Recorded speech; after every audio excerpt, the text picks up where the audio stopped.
cordial saludo a todos los amigos del Centro Cultural Cruzada en esta nueva emisión de 7 días en revista del Centro Cultural Cruzada, que como ustedes saben es la continuidad legítima de tradición, familia y propiedad de todo el pensamiento y acción del profesor Plinio Correa de Oliveira. Tenemos noticias muy importantes y les pido disculpas que esté atrasado en esta emisión, puesto que el Centro Cultural Cruzada y su campaña colombiana de Cita de Fátima están siendo muy solicitados en Bogotá, con 48 eventos que se están realizando allá con la imagen peregrina de Nuestra Señora de Fátima, y que culminará con el Rosario Público por Colombia ahora este sábado en la Plaza de Bolívar, en la que vamos a pedirle a la Santísima Virgen que ella tome cuenta del futuro de Colombia, proteja a nuestra patria de sus enemigos, el comunismo, la ideología de género y el aborto. Vamos a la noticia. El informe GS9 del Sínodo es un informe creado por el Grupo 9 de Estudios del Sínodo y fue publicado por la Secretaría General del Sínodo hace una semana. Habla sobre cuestiones pastorales y éticas controvertidas, y el texto incluyó dos testimonios anónimos de hombres homosexuales en uniones del mismo sexo que se supone que viven una vida en paz, cosa que dudo, porque las uniones homosexuales son conocidas porque terminan con una violencia en que se matan, y que eso no tiene ningún tipo de fidelidad conyugal, porque además no existe conyugal entre dos hombres o dos mujeres. Eso es un absurdo, es una cosa antinatura. Bueno, entonces ellos promueven un nuevo enfoque de la Iglesia hacia las relaciones homosexuales, que ya no son vistas como pecaminosas. Detrás de ese documento GS9 estaba el padre James Martin. No sé si se dice el padre James Martin o James Martin, pero en todo caso es ese famoso sacerdote que siempre ha llevado adelante la pastoral LGTBIQ para hacer aceptada y presionar a la Iglesia para que sea aceptada. Este padre James Martin dice que este ha sido un paso muy significativo y apoya ese documento del Grupo 9 a favor de los homosexuales. Pero entonces hay una investigación que se abre ahí, hecha por la Diane Montagne, que es una famosa vaticanista. Ella expuso uno de los testimonios claves del informe, que pertenece a un católico estadounidense que fue fotografiado recibiendo la bendición de padre James Martin. No sé qué tipo de bendición será. Es una imagen que pues dio la vuelta al mundo y cuyo testimonio entra en tensión directa con el catecismo de la Iglesia Católica, porque el catecismo de la Iglesia Católica en 3 puntos, si no me equivoco, el 2587, 2588, 2589, condenan las relaciones con personas del mismo sexo como antinatura y un pecado gravísimo. Da varios calificativos que ahora no me estoy acordando y que no vienen al caso. Lo que importa es que el magisterio de la Iglesia nunca ha aceptado ese tipo de acciones pecaminosas antinaturas y que son consideradas un grave pecado. Ahora, viene a colación la denuncia que Monseñor Atanasio Schneider hace al respecto. Él dice que es un nuevo magisterio, entre comillas, en que se quiere comenzar a instalar. Él hace el esclarecimiento que no existen esos documentos del sínodo, no son magisterio, son simplemente informes de estudio. Es también como las declaraciones de orden político de la Santa Sede, en nada comprometen el magisterio de la Iglesia. El magisterio son todas las enseñanzas que vienen de nuestro Señor Jesucristo, que constituyen el depósito de la fe y que durante 2000 años la Iglesia nos ha enseñado exactamente lo mismo, como una manera ascética para poder llegar al cielo, ¿cierto? Aquí entra entonces un nuevo magisterio, denuncia Monseñor Schneider, y hace referencia de que ese documento no habla de arrepentimiento, no habla de castidad, no habla de conversión, Entonces sugiere una conversión, pero antropocéntrica, o sea, de una religión del hombre. Al contrario, es la aceptación por parte del Vaticano de esas uniones antinatura. Ese grupo 9, el sínodo, decide publicar un documento que no es pastoral, pero muy ideológico. Entonces usted ve que el sínodo ya está entrando en el lado de las ideologías, está queriendo imponer las ideologías como magisterio. Es como una nueva religión del hombre, antropocéntrica, en la que la nueva fuente de la revelación debe incluir la experiencia humana, es decir, que la moral debe ir cambiando en función de las experiencias humanas.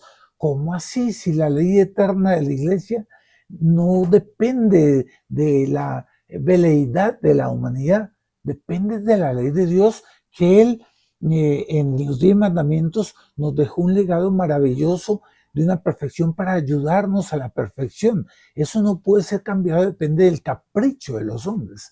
Y por eso este padre James Martin, pro homosexual, lo califica como histórico.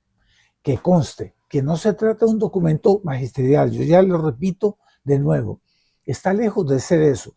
Es un mero documento de un grupo de estudios, pero la mayoría de los católicos no conoce esa diferencia.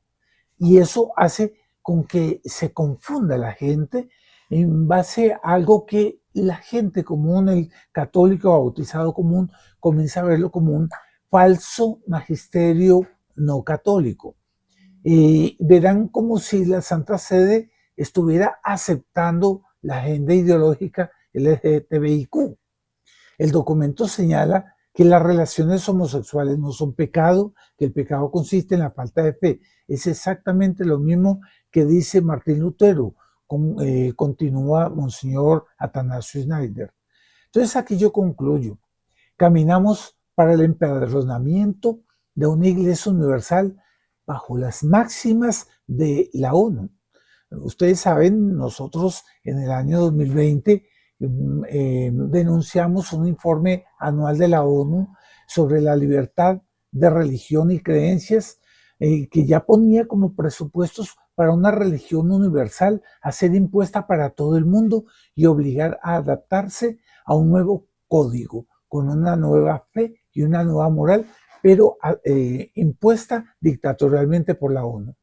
La Santa Iglesia en ese documento es considerada una enemiga de los derechos humanos y por lo tanto debe ser obligada a adaptarse.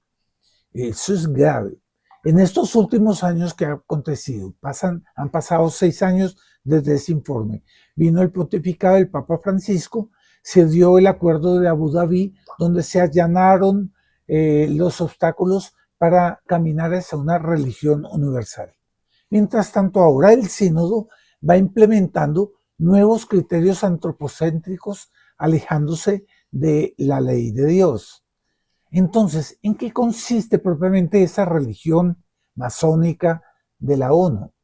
Es un falso evangelio que adopta como suya las teologías contextuales, queer, feministas, en fin, etcétera, etcétera, en nombre de los derechos humanos, por encuadrarse en las aspiraciones de una religión atea y antropocéntrica. Ya no es una religión para el único Dios verdadero, como es nuestra santa religión católica, apostólica y romana, sino una religión atea de los hombres.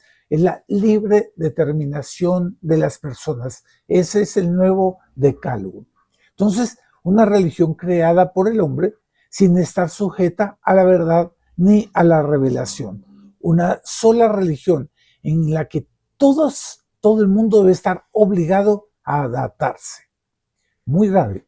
Mientras tanto, y dentro de nuestros muros, dentro de la Santa Iglesia, se va desmontando nuestra verdadera Santa Iglesia. Nos las van cambiando hurtadillas por una democrática, igualitaria, desactualizada, desaliñada y puesta al servicio del comunismo. Y en este caso, puesta al servicio de la ideología LGTBIQ. Nos pareció importante informar a ustedes porque con nosotros y todos nuestros amigos que hacen parte de esos católicos que quieren mantener esa buena línea que nos enseñaron nuestros padres, pues para que resistamos y mantengamos esa línea. Segundo punto, viaje de Trump a China. Hay un cambio de hegemonía. Donald Trump, presidente de la mayor potencia del mundo, ahora en su viaje a China muestra un exceso de reverencias, un respeto extremo al protocolo para con el líder comunista Xi Jinping. Pero ese mismo protocolo, él deliberadamente lo violó varias veces de manera maleducada cuando fue la visita del rey Carlos III a Washington hace 20 días atrás, porque Carlos III representa pues la civilización occidental y cristiana. Aquí hay algo, o sea, un buen trato por un lado, un maltrato por otro. Polibio fue un historiador griego del siglo II a.C. Él decía que ningún imperio cae por una sola causa, sino por la acumulación lenta de pequeñas dependencias que solo se vuelven visibles cuando ya es tarde revertirlas. Y es lo que está pasando con Estados Unidos. Cada vez está más dependiente de China. Y por eso Trump ha mostrado esa dependencia, no solamente en los campos geopolíticos, más también en los campos mercantiles y económicos. Está ávido de que China y Xi Jinping le apruebe las exportaciones de sus aviones, de sus chips, y sale contento porque fue aprobado. Mientras tanto, sí hay una advertencia severa de Xi Jinping diciendo no se meta con Taiwán. Y claro, Trump inmediatamente aceptó la amenaza y mandó una advertencia a Taiwán para que no se les ocurra hacer una declaración de independencia. Muestra fragilidad, muestra que ya está dependiendo de las exportaciones de China, que si le cortan las exportaciones va a quedar afectada la economía de Estados Unidos. Queda dependiente de que China le acepte sus chips o las tierras raras, que le mande las tierras raras que Estados Unidos necesita y que es un punto, un talón de Aquiles de Occidente, puesto que China produce el 90-95% de las tierras raras del mundo. Xi Jinping se mostró seguro para reclamar esa no intervención de Estados Unidos en Taiwán. Es decir, usted ve, le dice, esta es la línea roja, usted, Trump, no la puede pasar porque entonces va a haber guerra. Inmediatamente él hace caso, con lo que muestra claramente lo que decimos, que hay entonces cada vez una dependencia mayor. Mientras tanto, Putin y Europa se van desangrando, pero Putin viaja una semana después a China y se ve con Xi Jinping y hacen una relación, es un documento, un nuevo acuerdo de amistad económica, cultural, educativa entre China y Rusia, lo que sugiere que en esos dos bloques del mundo bipolar, Estados Unidos y China, Putin se alinea con China. Ya no es un mundo multipolar como se reivindicaba, con varios frentes de poder, más ya es solamente Estados Unidos y China. Europa cada vez más debilitada, precisamente por la guerra de Ucrania, ya queda un poco debilitada porque también depende de humillarse frente a los Estados Unidos. Entonces, es un mundo bipolar asimétrico, solo posible por una concesión de Estados Unidos, porque realmente Estados Unidos puede tener 4 o 5 veces más del Producto Bruto Interno de China. Tiene un poderío militar enorme, pero viene y por concesión se doblega frente a China. Creo que tenemos que poner atención a ese punto y con esto les agradezco la asistencia, la audiencia en esta emisión de 7 días en revista. No se olvide de colocar un me gusta, de suscribirse si no lo ha hecho. comparta con sus amigos y todos juntos, ustedes y nosotros, podemos llevar adelante una batalla en defensa de la cultura y civilización occidental y cristiana. No se olvide también de dejar una ayuda económica para este apostolado que es tan importante. También termino invitándolos este próximo sábado en la Plaza de Bolívar de Bogotá se realizará un rosario público por Colombia en la que se suplica elevando las preces al cielo a la Santísima Virgen para que ella tome cuenta del futuro de Colombia, para que le consagremos el futuro de Colombia y ella nos proteja del comunismo, de la ideología de género y del aborto.